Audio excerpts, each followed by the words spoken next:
is around.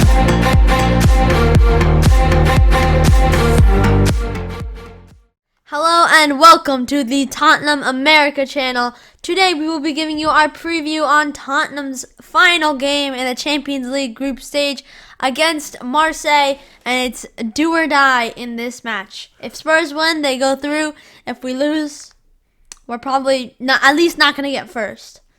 This match will be played at the Orange Velodrome in Marseille, France. It is the 6th round of the Champions League group stage, and it is, as you said, do or die for Tottenham Hotspur. If they win, they're confirmed first place in the Champions League in this group stage, and they are through to the next round as first place of Group D.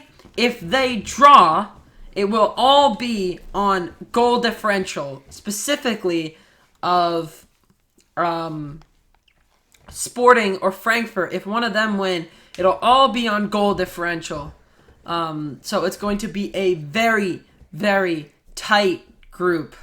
If we draw, we will be through. But second place, I believe. So if we draw, we'll most likely be through second place. If we win, we're through first place. So a win is necessary. This match will be played on Tuesday, November 1st, 2022 at 4 p.m. Eastern Time. That is 1 p.m. Pacific Time for our West Coast fans. You can watch this match in the U.S. on Paramount Plus. And the referee for this match will be Simon Marciniak. Let's run through recent form. Marseille are winless in their last 4 after a 2-0 win against Sporting. They've lost their next 3, and then they drew their most recent game against Strasbourg away from home in Ligue 1. 2-all, Dieng and Kabore scoring for Marseille. Marseille currently sit in Ligue 1, 5th place, 13 games played, 7 wins, 3 draws, 3 losses on 24 points.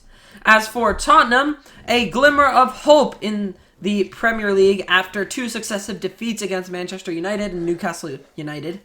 They finally found hope, and it was late hope, as Rodrigo Bentancur put in a 90+2 minute winner to seal a 2-0 to 3-2 comeback for Tottenham Hotspur and get all 3 points against the Cherries AFC Bournemouth.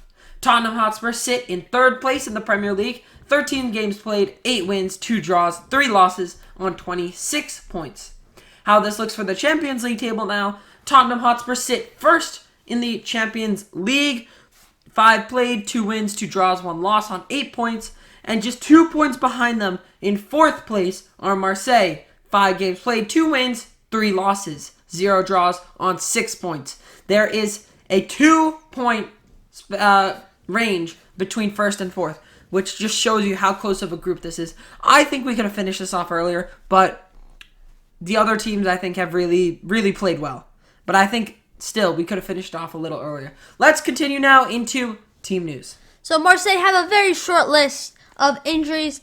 Only one player, in Eric Bailly, who is out with a thigh injury. He's the only Marseille player who is injured. So Marseille have their first selection of their squad. Their key players, they have all of them. So we're going to want to watch out for that. And for Spurs, on the other hand, we're only missing 2 players, but 2 key players, Richarlison and Kulusevski. Both of them have been out for a while, and again, they're 2 key players. So Richarlison, is possible he could come back for this game, but it's very unlikely. Yeah. Kulusevski, though, is pretty much confirmed out. He was warming up somewhat promising against Bournemouth. He ran a couple rounds around the field, but you could tell he had to take breaks in between. He wasn't feeling completely ready to come back. If anything, he might start against Liverpool or I think it's Leeds. Leeds. I believe Leeds is our last game. Last game before the World Cup starts. That's crazy. Only 4 more games, including the one tomorrow, until the FIFA World Cup starts. It's a terrible season interruption, but I'll take it, It is what it is. Now moving on to our projected lineup. In goal, we have no one else but Hugo Lloris. Our back 3, Romero, Dyer, and Clement Lenglet. 2 wingbacks, Perisic and Sessegnon, with inverted wingbacks. Our 2 in midfield, no one else but Højbjerg and Bentancur. And then our 3 up front are Kane, Lucas, and Son. I think so. Let's go through the whole lineup. Lloris, he's going to be in. He had quite decent performance against Bournemouth. Didn't do anything wrong. The goals Kiefer Moore scored against us were really well worked. So there was nothing wrong with that. Romero did not play. He was injured or just getting a break. It's probably going to be one game a week for him for the next couple of weeks just because he's a key player for Argentina in the World Cup. Eric Dyer changed the game against Bournemouth, basically playing as a right center back / right wing back, got very far forward towards the end of the game. Longley had a good performance. Not great at the start of the game, but definitely once Dyer came on, he solidified. Dyer, Longley, Davies is definitely a decent back three combination. Perisic, assist, I believe. Perisic with the great corner for Davies. Yep. Davies' goal. And Sessegnon. With the goal. So they're all in form. Yeah. Sessegnon did play almost the full 90 against Bournemouth. So I don't think he's going to get a rest, though, because he's going to be encouraged. He's going to want to play this game. He's in form. He just scored a goal against Bournemouth. He's not going to want to be benched. And after Emerson Royale volleyed it out of the stadium over the tallest stand of Bournemouth Stadium into the car parking lot, I think Sessegnon has to start. I don't think Emerson's going to start. Yeah. And I don't think Doherty's going to start either. Yeah. Doherty, I don't think... Our left wing backs are so much better than our right wing backs, man. We're so much better. Unless Spence. Spence is the only guy. But we're not going to see Spence in the Champions League vital game. We don't know his capabilities yet. Exactly. Højbjerg and Bentancur, best midfielders in the league. They're like players of the season for us so far. Bentancur especially. He is silky smooth sometimes. They complement each other so well because Højbjerg is like that rough, like, win the ball back, fluid, like strict passing, just getting the basics down. And then Bentancur is kind of like that smooth flowing, silky player who's able to bend it round corners and quick passing, get out of press, which is very handy to have in a midfield too. Then up front, Kane, Son, and Lucas. I do not want to see a 3-5-2 ever again for Tottenham Hotspur.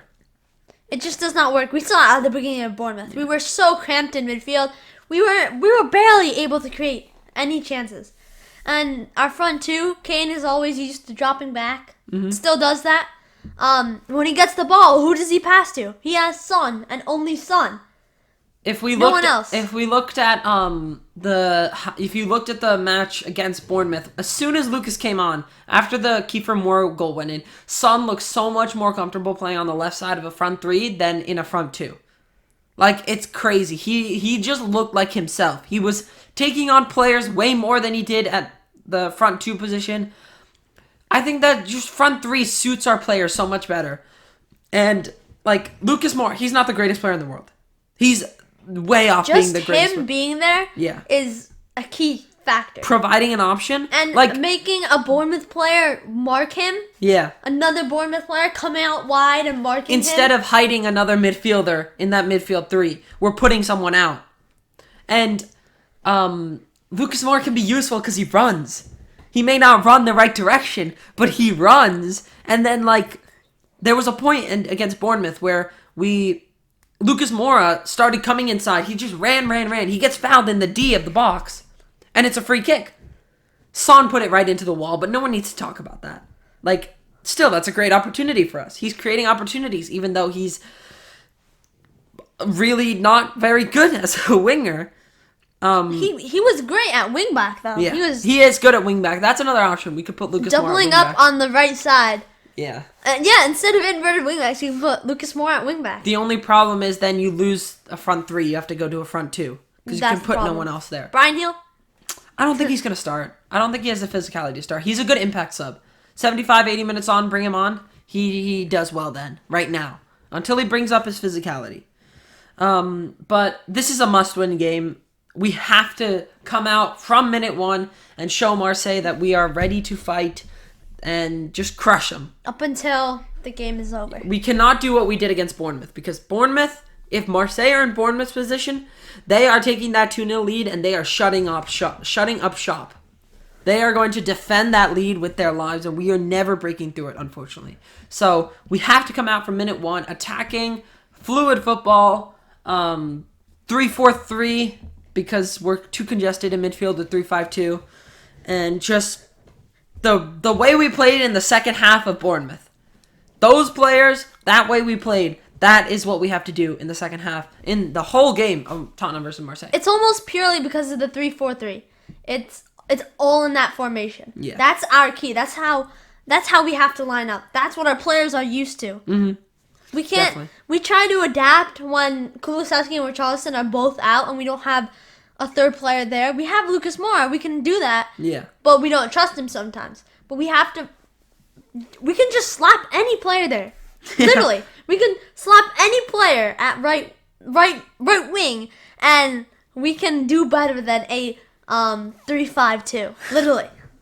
Let's move on to score predictions. What's your score prediction? Slap Eric Dyer at right wing. Honestly, not even a bad idea, but we're missing out on a defender. Yeah. Slap Fraser Forster at right wing. I don't think that would work. Score prediction. Score prediction. I think Spurs can do it. We can do it. It's our game. Playing behind closed doors. Marseille don't have their fans behind them. I believe it's actually limited. It could be limited. I'm not sure. It'll either be closed doors or limited. Could be limited, but it's not full capacity. Still, that's a loss for Marseille. My prediction is 2-1 win for Spurs. I'm saying 2-1 as well. I think we take the lead 2-0. Marseille, I think, will creep back. They will find a way, but they're in a run of terrible form. They've gone 4 games without a win, and their last win was in the Champions League, a 2-0 win against Sporting. So I think we can easily get the advantage over them. We're flying with momentum from the game against Bournemouth. And we've got all our good players back. Bentancur, Højbjerg, Perisic will be starting definitely. Longley, Romero. I think we got this. So we just need to hope and pray that the good lineup is selected and that we go out there and we show that we are ready for the Champions League knockout stage from minute 1, because this is an opportunity we cannot miss. And I think we can go far in the Champions League because we finally figured it out. What players to play, what ways to play, what players to not play. I think that's a good. We found it out. We figured it out, which is good. But that's it for our preview of Marseille versus Tottenham in the 6th match day of the Champions League group stage. If you enjoyed, make sure you smash the subscribe button, hit the like button if you enjoy our content. Comment down below what your score prediction is, and until next time, Come on, you Spurs!